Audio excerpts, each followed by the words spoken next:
wajib iman, wajib aman, wajib imun. Berolahraga, riang gembira, mencegah kita jatuh sakit. Makan bergizi tiap hari, tidur cukup itu pasti. Dan janganlah panik, berdoa tiada henti, wajib iman, aman, imun. Pakailah maskermu, Jagalah jarakmu, cuci tanganmu selalu. Kita raih bahagia dengan iman, aman, imun. Badan sehat, bangsa kuat. Kita raih bahagia dengan iman, aman, imun. Badan sehat, bangsa kuat.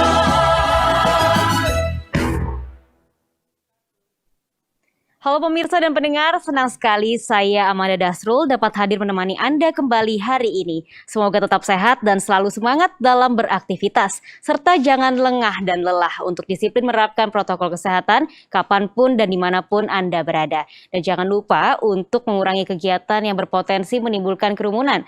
Nah, tema dialog kita hari ini adalah implementasi PPKM Jawa Bali, kesiapan pemerintah Jawa Tengah, yang disiarkan secara langsung dari Media Center Satuan Tugas Penanganan COVID-19 atau COVID-19 Geraha BNPB Jakarta.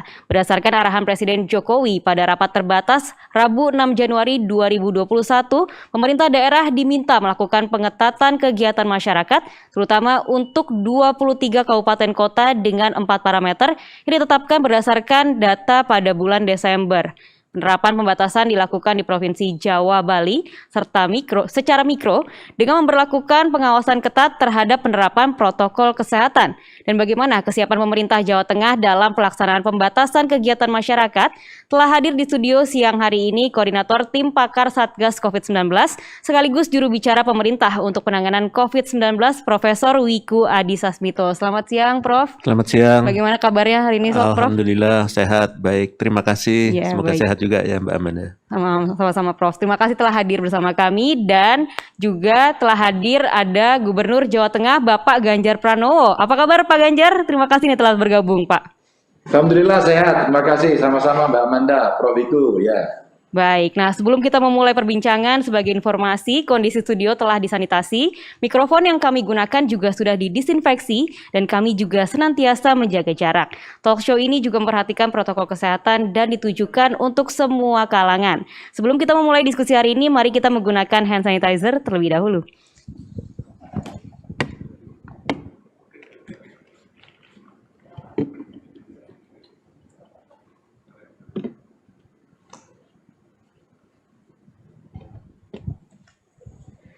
Baik, kita langsung saja mulai dialog kita hari ini. Prof. Wiku nih, tanggal 6 kemarin kasus positif berada pada angka 8.854 kasus, hampir tembus 9.000 nih Prof. Apa yang terjadi sebenarnya Prof? Ya, jadi terima kasih. Jadi kalau kita lihat kecenderungan kondisi akhir-akhir ini, mulai di bulan Desember, terjadi peningkatan kasus yang cukup tinggi dari hari ke hari. Mulai dari 5.000, 6.000, 7.000, bahkan 8.000, hampir 9.000 kemarin. Jadi ini adalah alarm yang sudah kita sampaikan beberapa kali dan pemerintah membuat kebijakan agar ini bisa terkendali. Tidak boleh seperti ini karena peningkatannya cukup tajam dan korban di tenaga kesehatan juga tinggi. Dan kita lihat dari berbagai analisis, memang ternyata kontribusi dari kasus-kasus nasional ini memang berada di daerah-daerah di Pulau Jawa dan Bali, meskipun ada beberapa daerah juga di luar Pulau Jawa Bali yang juga berkontribusi. Dan kita harus melakukan pengetatan agar kasusnya terkendali, tidak timbul korban, dan bisa menjadi modal aktivitas sosial ekonomi ke depan. Baik, Prof. Apakah ini yang menjadi landasan akhirnya pemerintah mengambil keputusan untuk menerapkan pembatasan kegiatan masyarakat ini, Prof? Iya, betul. Pembatasan ini jadi bukan pelarangan. Dengan melakukan pembatasan ini, harapannya kasusnya bisa terkendali dengan cepat dan kita bisa stabil kembali untuk ke depan. Karena kita harus bertahan cukup panjang dan ini adalah salah satu contoh bahwa kebijakan Presiden yang mengatakan kita harus gas rem. Dan ini harus kita lakukan. Baik. Nah, untuk terkait pembatasan ini sendiri, Pak Ganjar, nih, bagaimana persiapan Jawa Tengah sendiri, Pak? Ya, sebenarnya sudah beberapa saat yang lalu kegiatan semacam ini kan pernah terjadi. Ada yang PSBB, ada yang pembatasan kegiatan masyarakat gitu ya. Ada macam-macam lah polanya gitu. Nah, sekarang dengan peningkatan apa yang tadi disampaikan oleh Prof. Wiku, sebenarnya kita tinggal memetakan ulang, terus kemudian setelah kemarin hasil keputusan rapat dengan Presiden, kita sepakat seluruh gubernur untuk melakukan pengetatan, sebenarnya tidak terlalu sulit. Tinggal peta dibuka, diterapkan dengan mikrozonasi, terus kemudian tadi tidak dilarang tapi diketatkan, maka edukasi kepada masyarakat serta operasi justisi ini berjalannya paralel. Maka saya coba libatkan para tokoh agama, tokoh masyarakat, kampus, kelompok milenial untuk kembali cerewet pada persoalan 3M, kita cerewet pada kondisi dan data sebagai data sains mesti kita tampilkan itu tadi. Berapa sih tenaga kesehatan yang meninggal? Bagaimana sih kondisi rumah sakit? Bagaimana sih layanan yang sekarang mulai terganggu untuk mereka yang sakit non-COVID? Berapa sih kiai yang meninggal? Nah, ini mesti kita sampaikan agar menjadi pemahaman buat semua untuk mau berkontribusi begitu, agar bisa menjaga prokes gitu. Baik, supaya masyarakat juga ikut berpartisipasi dalam memutus mata rantai penyebaran COVID-19 ini ya Pak. Betul, betul. Lalu Pak Ganjar bagaimana nih mengantisipasi dampak ekonomi di Jawa Tengah seperti sektor pariwisata nih Pak yang memiliki multiplier effect? Kalau kondisinya sudah seperti ini jangan ngomong dampak ekonomi. Kita mesti ambil skala prioritas, mau jalan dua-duanya sulit. Yang bisa adalah paling-paling kalau hari ini kamu kerja mendapatkan untung 100.000, mungkin hanya 20.000 dan kamu harus ikhlas. Harus ikhlas sekali lagi. Sebab kalau kemudian kita bicaranya ini COVID bisa kita tekan, ya terus kemudian ekonominya tinggi, terlalu ideal dalam konteks hari ini. Seolah-olah nanti pembatasan kita lakukan, tapi ekonomi bebas. Itu sesuatu yang dalam prakteknya tidak mungkin. Maka edukasi kita kepada mereka adalah, ayo tetap, mari kita dagang, umpama yang produknya real, yuk kita dagangnya online. Ini bisa membantu. Pariwisata mohon maaf ya, Anda akan rugi. Itu kita omongkan, kita jangan tipu-tipu lagi. Sebab kalau kemudian, tenang ya, Anda masih akan oke, enggak mungkin. Yang bisa dilakukan tempat pariwisata kapasitas 100 ya udah sekarang kamu 30% aja. Terus kemudian terpaksa akan saya pantau. Kalau kemudian sekali saja Anda melanggar tak tutup. Itu kita bicaranya mesti seperti itu sehingga dunia usaha akan bisa memahami situasi yang tidak mudah ini. Kalau sekali lagi ya, kalau kita mampu semua serentak bertahan 2 kali 14 hari saja. 2 kali 14 hari disiplin, artinya kan hanya 1 bulan Mbak Amanda. Kalau 1 bulan kita bisa disiplin bareng-bareng, jangan-jangan ini akan jauh bisa menyelesaikan dan kemudian kepentingan semuanya akan bisa lebih baik nanti di 14 hari ketiga yang bisa dilihat hasilnya. Ini loh, kalau disiplin. Mau nggak kita di rumah umpama saya bayangkan, kita di rumah yuk sebulan penuh, kita tahan diri kita baik-baik. Kita betul-betul merasakan, toh pemerintah juga kasih bantuan. Maaf ya, toh yang masih punya tabungan bisa menggunakan tabungannya. Toh mereka yang tidak mampu juga kita bisa bantu. Sebulan saja untuk kepentingan bersama, kita bisa atau tidak. Nah, jadi edukasi ini kita sampaikan kepada mereka dengan pembatasan di tempat destinasi, hotel, restoran, semuanya yang mesti kita lakukan. Suka tidak suka, mau tidak mau. Baik, jadi tahan selama sebulan untuk jangka yang lebih panjang gitu ya Pak? Iya, kita mesti berkorban di di awal untuk investasi yang lebih panjang, atau kita tidak mau berkorban dan investasi jangka panjang kita kemudian tidak akan memanen hasil yang bagus. Dan hari ini kita belajar, ingat loh, sudah belajar kita udah lama loh ya, hampir 1 tahun loh, masa belajarnya kelamaan, kira-kira gitu. Baik, terima kasih Pak Ganjar. Lalu kita ke Prof. Wiku nih, Prof. Ini bagaimana nih Prof? Ini kan tingkat kematian, tingkat kesembuhan, jumlah kasus aktif dan ketersediaan rumah sakit ini menjadi parameter daerah yang dianjurkan untuk melakukan pembatasan kegiatan masyarakat. Ini pertimbangan bagaimana nih Prof? Ya, jadi dengan 4 indikator utama itu memang itu indikator yang penting yang sudah sering kita sampaikan dan pemerintah daerah juga sudah tahu, masyarakat juga sudah tahu, dan kita lihat memang kondisinya di beberapa daerah tertentu itu masih tidak sesuai dengan angka nasional. Oke. Artinya misalnya jumlah kasus meninggal atau angka kematiannya masih di atas rata-rata nasional. Itu salah satu pertimbangan karena kita harus menurunkan angka kematian. Oke. Yang kedua, keterisian tempat tidur baik ruang isolasi maupun ICU. Dan itu terlihat bahwa sekarang rata-rata sudah di atas 70% di banyak daerah. Dan ini sangat berbahaya. Bisa saja bednya itu ada, tapi SDM-nya yang nggak ada, karena untuk memiliki dokter yang jumlahnya banyak itu sulit, apalagi jumlah kematian dokter juga semakin tinggi. Jadi kalau nggak direm, maka masyarakat nggak akan dapat fasilitas pelayanan kesehatan di rumah sakit. Bednya bisa ada, tetapi tidak ada SDM-nya, dan kita nggak boleh melakukan seperti itu. Kemudian angka kasus aktif juga persentasenya diharapkan di daerah-daerah harus betul-betul ditekan, harus di bawah angka nasional 14%. Kemudian jumlah kasus sembuhnya juga persentasenya harus bisa meningkat menjadi rata-rata nasional 82%. Jadi itu yang sebenarnya kita harapkan, dan kasus aktifnya tentunya harus ditekan betul ya. Jadi dengan cara menggunakan indikator itu, dan pemerintah daerah seperti tadi sudah disampaikan oleh Pak Ganjar, itu penting bahwa mereka bertanggung jawab, mereka harus bisa baca data, dan masyarakat juga harus bisa baca data. Tadi kan sudah disampaikan, belajarnya sudah lama. Kita harus sama-sama mengerti bahwa kita harus investasi kesehatan. Biasanya orang pikirnya investasi ekonomi kan. Iya. Sebenarnya investasi kesehatan ini adalah untuk ekonomi nantinya. Jadi jangan diboroskan kesehatannya, akhirnya kita nggak bisa melakukan kegiatan sosial ekonomi. Karena dua hal ini saling berkesinambungan ya, Prof. Saling berkesinambungan, nggak usah dikonflikkan. Dua-duanya penting. Tetapi kita harus investasi kesehatan ini sekarang, kan perlu waktu untuk mendinginkan suasana, untuk menekan kasusnya, sehingga kita lebih sehat lagi untuk bisa menghadapi ini lebih panjang.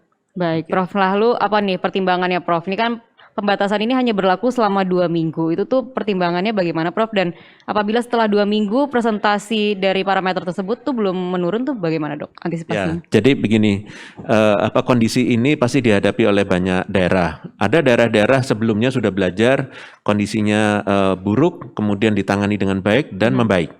Ada daerah-daerah yang perlu waktu lebih lama, belum membaik. Nah, sekarang kita harus serius karena pengendalian kasus ini bisa saja terjadi pingpong dengan daerah-daerah di sekitarnya. Maka dari itu kita lihat daerah Jawa dan Bali, khususnya kabupaten kota yang berdekatan, itu bisa kasusnya saling mendorong. Dan fasilitas kesehatannya pun juga akhirnya digunakan oleh sekitarnya. Maka dari itu kita harapkan dengan paling tidak yang sudah disebutkan oleh pemerintah dan juga pemerintah daerah kan juga bisa membaca datanya dengan indikator itu untuk betul-betul bisa mengendalikan kasusnya di daerahnya untuk investasi ke depan untuk masyarakatnya. Jadi ini harapannya harus kerjasama, harus ada kesepakatan di tingkat masyarakat dan pemerintah daerah untuk melakukannya. Jadi diharapkan walaupun dengan jangka waktu 2 minggu tapi efektif ya, Prof ya? Harus efektif karena jangan sampai menjadi lama karena dalam waktu yang sudah diberikan ternyata tidak efektif, maka kita harus serius melakukannya. Baik, oke.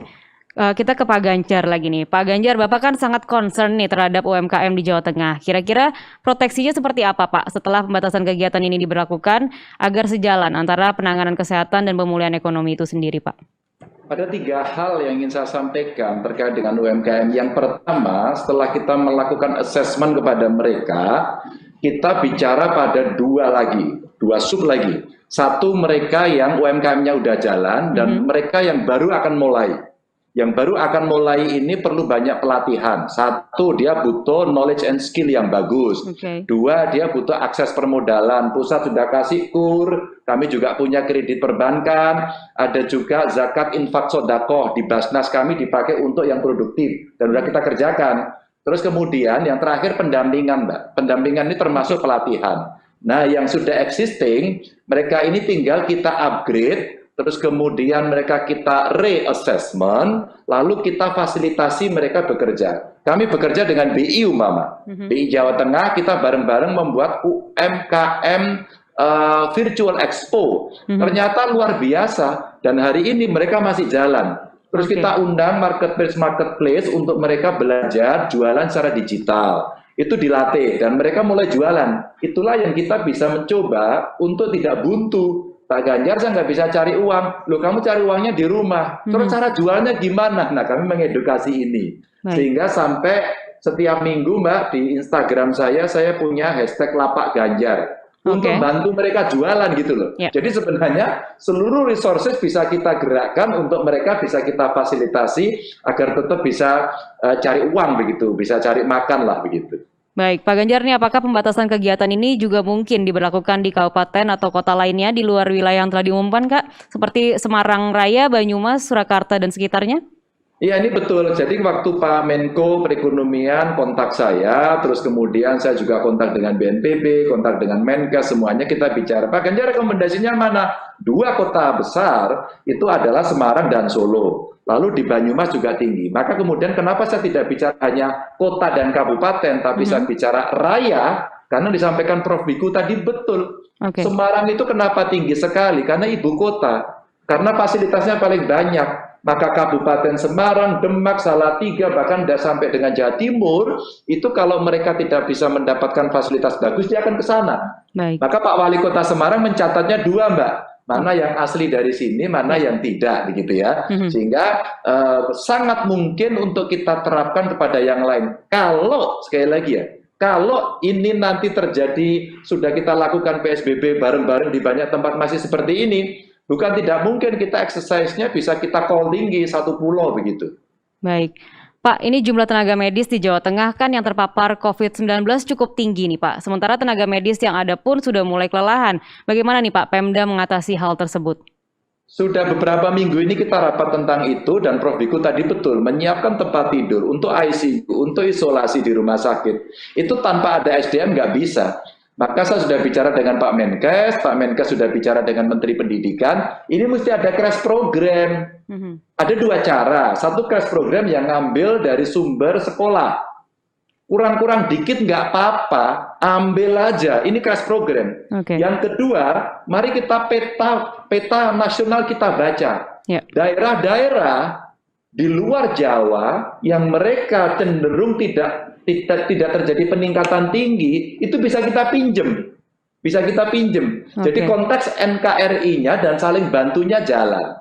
Ini proposal saya. Saya tidak terlalu pintar sih, cuman logic thinking saya hanya mengatakan, ketika kita menyediakan itu tidak mudah, apakah kita akan diam? Kan tidak. Baik. Terus kemudian kita merekrut relawan-relawan untuk kita kerja, untuk mereka bekerja. Umpama, kalau bisa surveillance-nya ya bisa menggunakan relawan, tapi yang langsung menangani kesehatan mereka adalah nakes. Sehingga nakes ini betul-betul kita protect agar mereka kemudian bisa bekerja cukup waktu ya kan, terus kemudian cukup tenang gitu kan, tidak tertekan lebih banyak. Nah, inilah edukasi yang di masyarakat kita sampaikan. Ini kita siapkan, ini kita tambah. Tapi catat ya, kalau kita tidak bisa disiplin, mereka juga akan tidak pernah mampu. Maka kita tidak boleh menyerah pada soal itu. Maka crash program atau kemudian pinjam di tempat lain itu akan bisa menjadi alternatif. Hari ini kita lagi menghitung itu untuk bisa mana yang harus crash program. ID kita ajak, Persatuan Perawat kita ajak. Ayo kita cari solusi. Mahasiswa akhir itu bisa nggak kemudian kita pakai untuk mereka menjadi tenaga yang fresh begitu. Ya silakan, kita tinggal akses saja kan. Baik, Pak Ganjar, semoga apa yang sudah direncanakan ini bisa berjalan lancar. Dan pemirsa, ini karena Pak Ganjar ada agenda dengan Presiden, maka dialog akan kami lanjutkan kembali dengan Profesor Wiku. Terima kasih Pak Ganjar telah meluangkan waktunya untuk dialog hari ini. Terima kasih. Ya, Selamat terima kasih bertugas, Pak Ganjar. Terima kasih. Baik, Prof Wiku nih, dari yang tadi sudah kita bicarakan, apakah kita juga perlu nih Prof, atau pemerintah perlu menerapkan langkah atau kebijakan yang lebih ketat sehingga protokol kesehatan ini nanti bisa diterapkan dengan baik dan juga kesadaran masyarakat bisa meningkat selama proses pembatasan ini, Prof? Ya, jadi pada prinsipnya memang jawabannya singkatnya adalah pasti perlu. Jadi pembatasan kegiatan masyarakat ini adalah kebijakan untuk membatasi berupa kebijakan pemerintah Oke. yang betul-betul dalam rangka untuk melakukan pengereman peningkatan kasus. Kalau nggak dilakukan seperti ini nggak akan bisa direm. Dan kita sudah punya pengalaman dari tahun lalu. setiap kali ada liburan panjang 10 sampai 14 hari kemudian kasusnya naik. Pada saat beberapa daerah tertentu misalnya di DKI melakukan pembatasan yang lebih ketat, kasusnya turun. Oke. Jadi apa yang dilakukan sekarang ini adalah dalam rangka untuk mengerem sehingga kasusnya tidak tinggi dan masyarakat yang memerlukan fasilitas pelayanan kesehatan jadi bisa, dan tenaga kesehatannya juga jadi tidak terlalu berat kerjanya karena ini adalah aset kita semuanya. Jadi perlu kesepakatan dengan seluruh masyarakat. Kalau kita tidak melakukan itu, kita adalah masyarakat, maka kita sendiri nggak akan rugi karena nggak akan mampu tenaga kita. Dan kita punya prospek ke depan bahwa dengan melakukan begini maka kita bisa bertahan lebih lama. Dan kita harus memenangkan peperangan melawan virus ini. Baik, betul Prof. Nah Prof, pada tahun 2021 ini nih Prof, COVID-19 kan masih akan terus menjadi momok ataupun tantangan nih. Nah bagaimana nih Prof, upaya untuk pemantauan meningkat menjadi pengawasan dan dapat menunjukkan manfaat yang jelas untuk semua lapisan masyarakat sehingga pandemi ini bisa teratasi nih Prof? Ya, jadi kepada seluruh anggota masyarakat, media juga, tolong dipahami bahwa menghadapi masalah ini tidak bisa hanya melihat kepada semua tanggung jawab pemerintah. Tidak akan bisa. Dimanapun di seluruh dunia kalau hanya menggantungkan kepada pemerintah nggak akan sanggup. Karena ini sudah meluas, sudah pandemi. Jadi justru seluruh komponen masyarakat harus bergerak. Kita semua sebagai anggota masyarakat mempunyai hak, tapi juga kita punya kewajiban. Ini adalah saatnya kita harus membela negara kita, membela bangsa kita untuk bisa selamat dari COVID. Caranya pemantauan pengawasannya dari mana? Kita semua bisa memantau dan mengawasi. Kita bisa bergotong royong untuk betul-betul mengingatkan saudara kita, teman kita, kerabat kita, dan seluruh anggota masyarakat dengan sopan. Karena untuk bisa serius protokol kesehatan. Jadi ini yang harus kita lakukan, gotong royong, bela negara, untuk bisa melakukan dengan baik. Dengan kebijakan ini adalah saatnya kita tunjukkan bahwa kita bisa. Mari kita lihat saja ke depan. Kami yakin bahwa masyarakat itu mampu untuk bekerja sama dengan seluruh komponen. Baik. Prof, ini kalau misalnya kasus terus meningkat, apakah ini akan bisa berimbas kepada rencana pemerintah yang akan memulai melakukan vaksinasi yang rencananya akan dimulai minggu depan, Prof? Ya, jadi begini. Vaksinasi itu adalah salah satu proteksi yang diberikan oleh pemerintah atau yang kita lakukan dalam rangka memberikan proteksi ganda atau bahkan triple, quadruple, 4 lapis dan seterusnya karena kita punya 3M, kita punya 3T, kita punya vaksinasi, kita punya perilaku masyarakat yang diperbaiki dan seterusnya. Lapisan-lapisan itu adalah memperkuat kita. Jadi pada saat kita mau melakukan vaksinasi tapi penularannya tinggi, maka akan sulit untuk vaksinasinya bisa berjalan dengan lancar.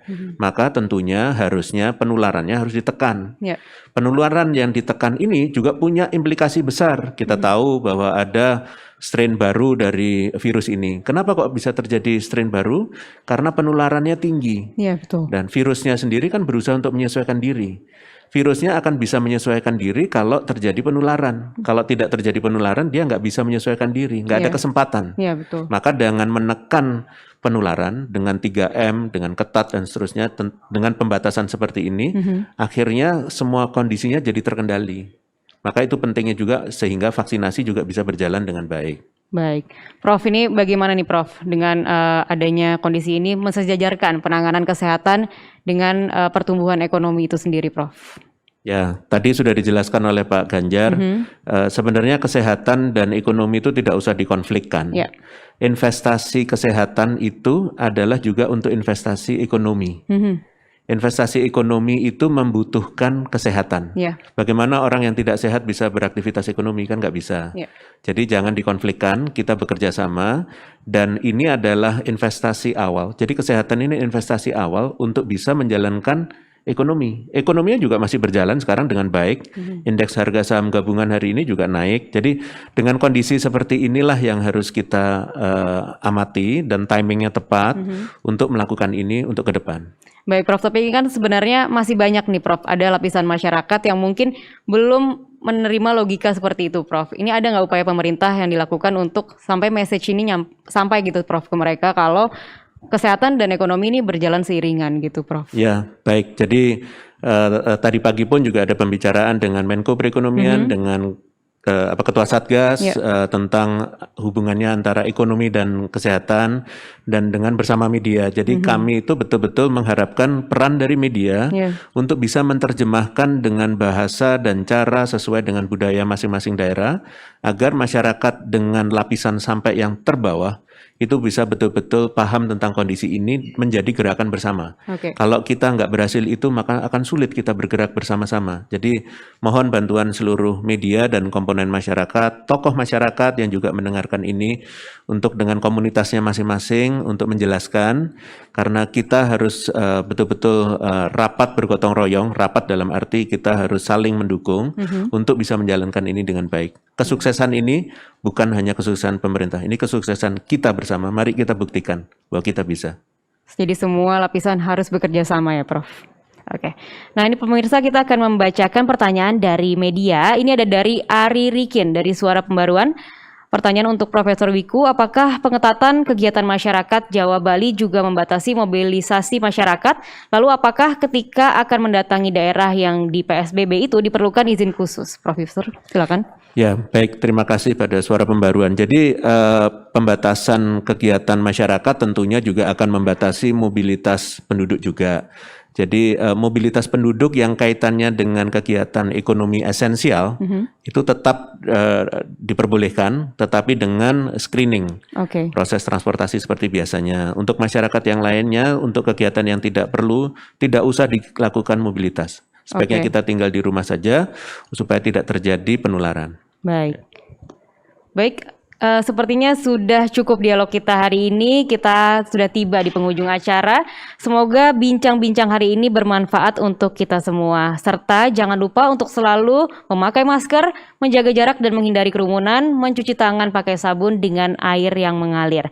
Dan ingat pesan Ketua Satgas COVID-19, Bapak Doni Monardo, apa yang kita lakukan agar disiplin dan patuh memakai masker, menjaga jarak dan menghindari kerumunan, serta mencuci tangan belum sebanding dengan beratnya perjuangan dokter dan tenaga kesehatan yang merawat pasien di rumah sakit. Mereka yang mengabaikan protokol kesehatan sehingga menimbulkan korban jiwa, bukan hanya dimintai pertanggungjawaban di dunia, tetapi juga di akhirat. Saya akhiri talk show kita siang ini. Saya Amanda Dasrul bersama tim yang bertugas dan juga para narasumber pamit undur diri. Selamat siang dan sampai jumpa.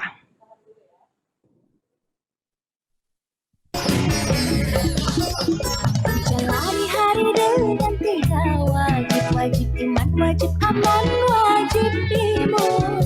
Berolahraga, riang gembira, cegah kita jatuh sakit. Makanan bergizi tiap hari, tidur cukup itu pasti. Dan janganlah panik, berdoa tiada henti, wajib iman, aman, imun. Pakailah maskermu, jagalah jarakmu, cuci tanganmu selalu. Kita raih bahagia dengan iman, aman, imun, badan sehat bangsa kuat. Kita raih bahagia dengan iman, aman, imun.